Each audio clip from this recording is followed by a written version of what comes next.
Assalamualaikum warahmatullahi wabarakatuh. Jumpa lagi dengan On Sirkus Tema. Alhamdulillah wa syukurillah, sholawat dan salam semoga selalu tercurah kepada Rasulullah SAW. Jadi waktu kumpul-kumpul kemarin, silaturahmi kemarin, ada sedikit unek-unek. Alhamdulillah jamaah sekalian, kami sudah menemui Bapak Ustadz Dr. Anjas Ustadz Taufik. Assalamualaikum Pak Ustadz. Waalaikumsalam warahmatullahi wabarakatuh. Bisa menyapa jamaah teras? Assalamualaikum warahmatullahi wabarakatuh. Oke, alhamdulillah. Nah, sehat Pak Ustadz ya? Insyaallah.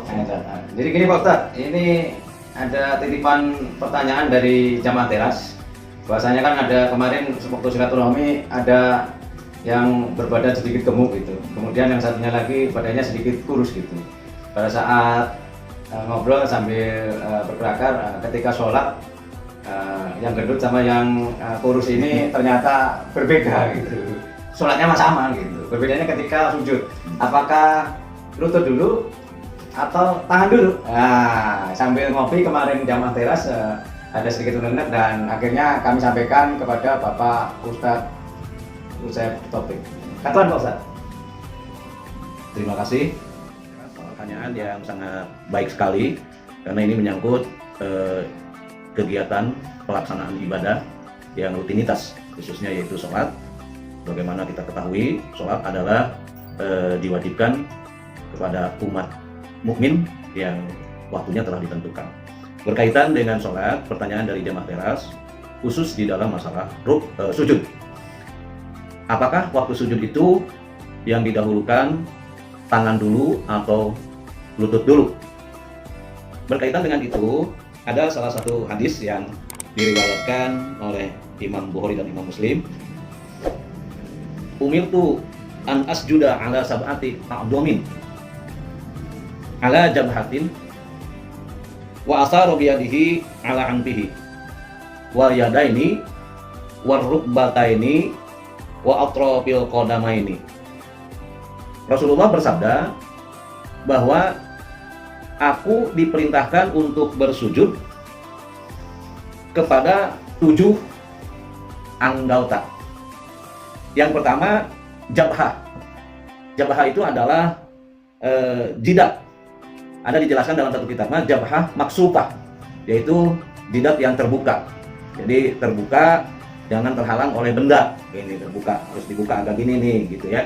Nah, jadi kelihatan di jenongnya itu. Yang kedua, satu jabhah. Kedua, wal yadaini. Wal yadaini itu 2 tangan, telapak tangan. Ya. Ada dalam itu wakafaini, telapak tangan. Yang ketiga, waruk bataini, kedua lutut.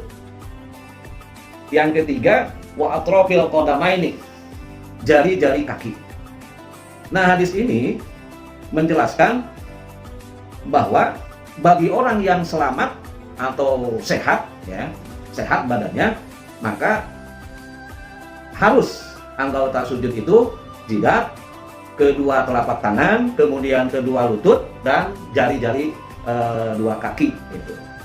Kemudian kata Imam Muslim, idza sajadta fadha kafaika warfa mirfaqaika. Ketika sujud, simpan kedua telapak tanganmu, warfa mirfaqaika, angkat kedua sikutmu. Jadi jangan antara telapak tangan dengan sikut sama, tapi harus sikut agak diangkat, telapak tangan disimpan gitu. Nah, kemudian berkaitan dengan tadi, apakah lutut dulu atau tangan dulu?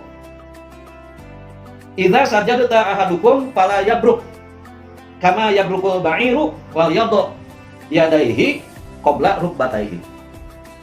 Apabila kamu sujud, di antara salah satu kamu sujud, fala yabruk. Fala yabruk itu jangan ngedeplek deh. Apa ngedeplek itu bahasanya itu? Kayak ini diibaratkan seperti kama yabruk ba'ir, seperti mau ininya unta gitu. Unta mau kayak mau duduk lah, mau apa gitu. Apa unta itu? Yaitu wal yadhu yadaihi qabla rukbataihi, yaitu menyimpan kedua tangannya, kaki depannya berarti sebelum kaki belakangnya, yaitu menyimpan kedua tangannya sebelum kedua lututnya. Nah itu jangan seperti itu keterangan-keterangan tentang sujud. Bagaimana kalau orang yang sedang sakit? Maka orang yang sedang sakit mah itu dikecualikan. Boleh mana aja gitu. Mau kaki lutut dulu atau tangan dulu. Nah, kalau bahasa gampangnya yaitu kalau mau sujud itu mana yang lebih dekat ke tempat sujud. Gitu ya. Mana yang lebih dekat ke tempat sujud itu dahulukan. Yang lebih dekat ke tempat sujud berarti kaki ya, kalau kita sedang berdiri dari ruku, dari i'tidal mau sujud berarti yang lebih dekat ke tempat sujud itu adalah dua lutut dulu. Nah, setelah kedua lutut, yang lebih dekat itu adalah kedua tangan. Setelah itu baru jabhah, baru jidat. Nah, itu adalah bagi orang yang sehat. Tetapi kali lagi bagi orang yang sakit mah semampunya. Jadi tidak ada kesusahan. Maka di dalam sholat itu kalau mampu untuk berdiri, kalau tidak mampu berdiri sambil duduk dan seterusnya. Itu adalah kaifiat tentang bagaimana sujud ya, dan didasarkan kepada referensi hadis yang diriwayatkan oleh Imam Bukhari dan Imam Muslim. Alhamdulillah jamaah sekalian, tadi Pak Ustadz Dr. Andes Usep Taufik sudah menerangkan ya Pak Ustadz ya. Terima kasih. Jadi untuk jamaah yang gendut, obesitas, boleh kaki dulu. Ya, untuk yang yang badannya kurus, ya, tangan dulu boleh. Yang nggak boleh mah yang nggak sholat. Jadi intinya yang lebih dekat dengan tempat sujud, kemudian tangan, selanjutnya jidat.